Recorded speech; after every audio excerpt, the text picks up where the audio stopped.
This may be hard to imagine, but before the 1990s, the way people got in and out of this church building was completely different than today in the 21st century.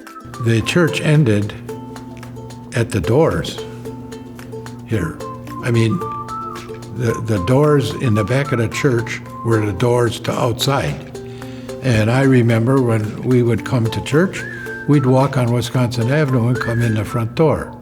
If it was nasty, sometimes we'd drive through the Port of Casher and let the kids out and they'd come in that door, or we'd park in the parking lot. The parking lot was the same, and come in this door.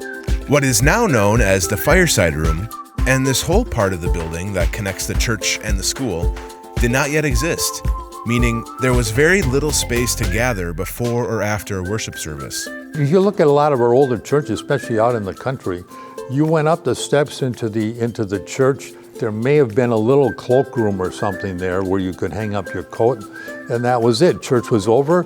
You went to the back. There was no place to gather. You simply put your coat and hat on and you went home. No coffee and donuts, no.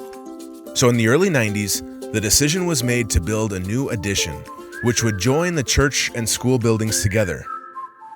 Relative to the size of the existing buildings, this addition might not seem like much. However, this addition would bridge more than just the physical gap. I think it symbolically connected the two. They weren't two separate buildings. Now they are truly connected.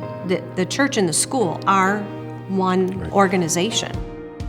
I think the church started to flourish more because there was more of a cohesion here. We could go out and visit, and new people could come in informally rather than the formality of what the churches were at that time. And I particularly liked the fireplace and the angel painting above it. I just thought that it wasn't just a chatty room, it was a constant reminder of this is God's house. In fact, the stones that make up the fireplace were repurposed from the exterior of the church building that needed to be removed in order to open up the wall and connect it to the new space. Along with connecting the school and church, the church basement was also remodeled at that time, as it wasn't exactly as favorable of a location as it is today.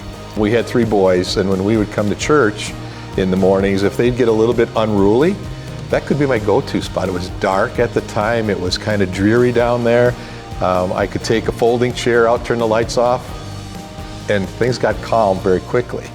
Between the Connection Project and renovating the church basement, these were big projects, and the congregation stepped up in big ways to make them both happen.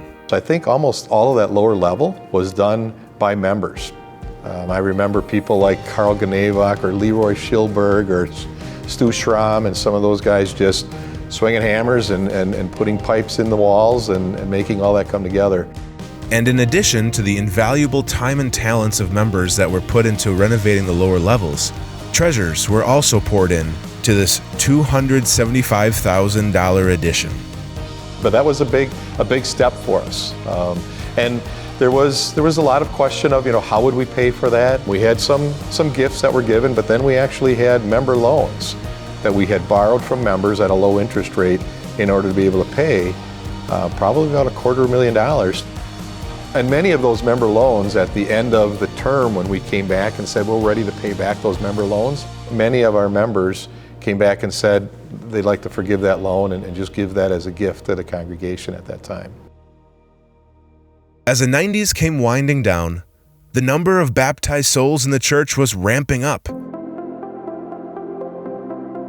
And as it worked its way up to its peak of nearly 1,500 at the turn of the century, St. Matthew's started asking some questions of monumental impact.